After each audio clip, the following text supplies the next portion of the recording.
दरम्यान प्रथमेश अग्रवाल हा विद्यार्थी देखील युक्रेनमधून परतलाय. प्रथमेश मायदेशी परतल्यानंतर त्याच्या आईला अश्रू अनावर झाले. त्यांच्याशी बातचीत केली आमच्या प्रतिनिधी स्वाती लोखंडे यांनी. युद्धाच्या सावठाखाली अडकलेला आपलं मूल जेव्हा परत येतं ना तेव्हा हे असं दिसतं. भावूक झालेली आई,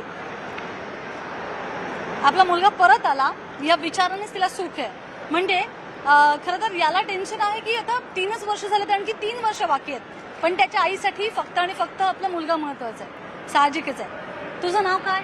प्रथमेश अग्रवाल. प्रथमेश, सबसे बेस्ट क्या है मम्मी के साथ अभी रुकना या वो क्या बेस्ट है अभी?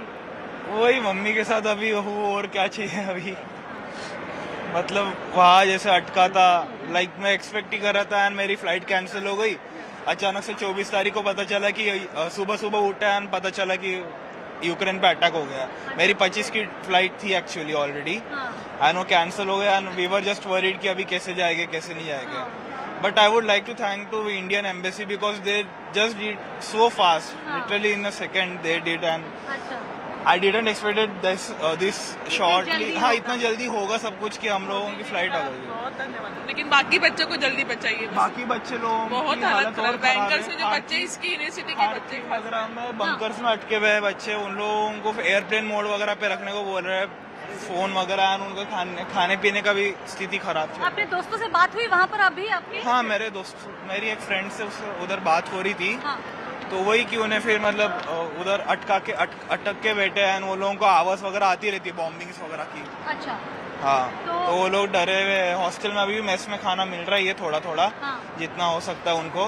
और ज्यादा मेरी भी बात नहीं हो रही क्योंकि उन्हें एयरप्लेन मोड पे रखने को बोला फोन. अच्छा, अब ये बताइए कि अभी आप आ गए, मतलब मम्मी भी और पेरेंट्स भी खुश है, पर हाँ. आगे की चिंता सता रही है?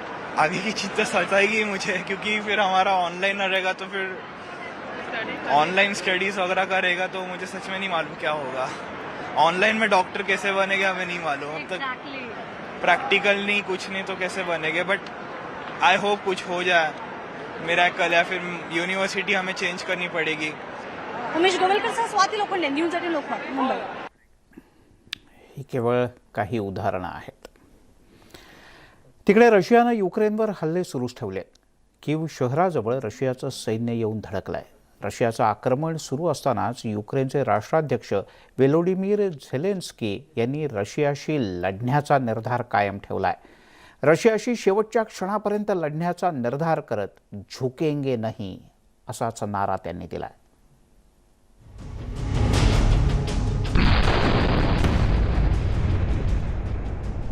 झेलेन्स्कीचं झुकेगा नहीं.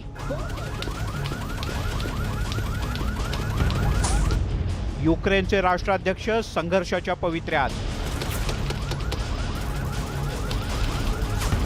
बचेंगे तो और भी लढेंगे.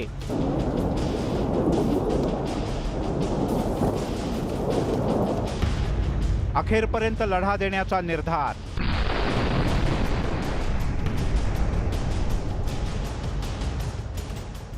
रशियानं युक्रेनवर आक्रमण केल्यानंतर युक्रेनमधल्या अनेक शहरांना लक्ष्य केलं.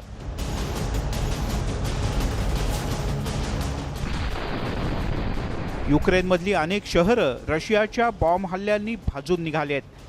रशियाकडून जोरदार हल्ला केला जात असतानाच युक्रेनचे राष्ट्राध्यक्ष व्होलोडिमीर झेलेन्स्की एका वीर योद्ध्याप्रमाणे रशियाच्या समोर ठामपणे उभे राहिलेत.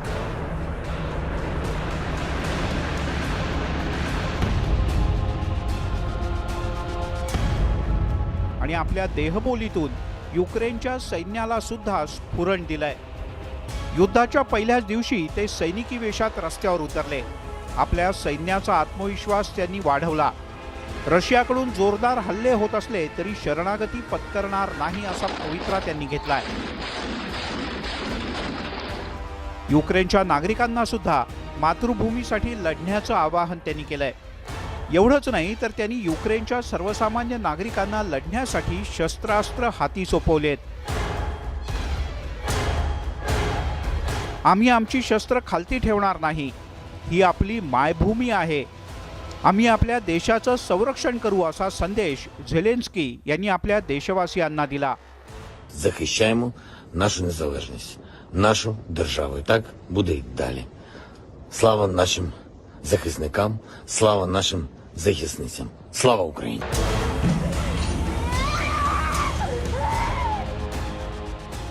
रशियाला रोखण्यासाठी त्यांनी एका बाजूनं नाटोसह सर्व जगाला आवाहन केलं. त्यातच रशियाचं सैन्य कीवच्या सीमेपर्यंत पोहोचलंय. अशा स्थितीमध्ये झेलेन्स्की यांना कीव सोडण्यासाठी अमेरिकेनं केविलवाणपणे सांगितलं.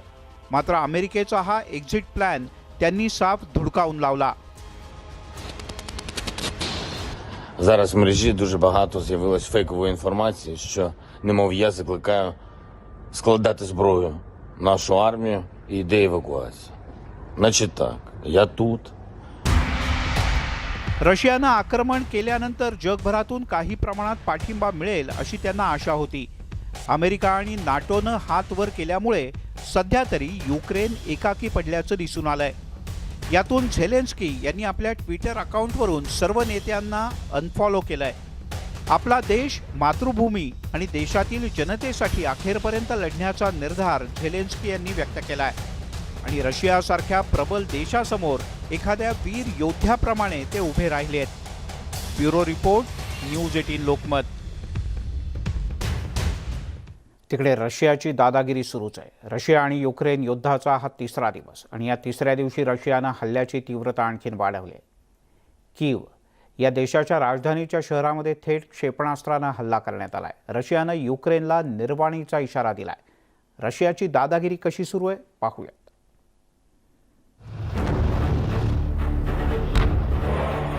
रशिया आणि युक्रेनमधल्या युद्धानं रौद्र रूप धारण केलंय.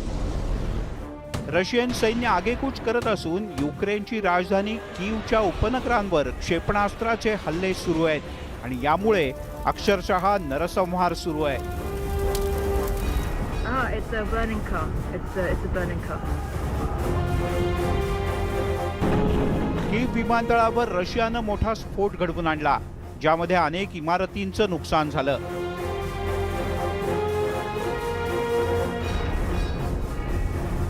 कीवच्या वायव्येला असलेल्या मोक्याच्या विमानतळाच्या भागात केलेल्या हल्ल्यात रशियानं अनेक क्षेपणास्त्र डागली.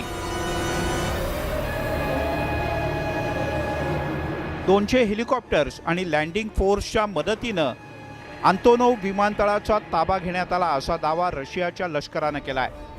रशियानं मागच्या 3 दिवसात युक्रेनवर अक्षरशः तोफगोळ्यांचा मारा केला.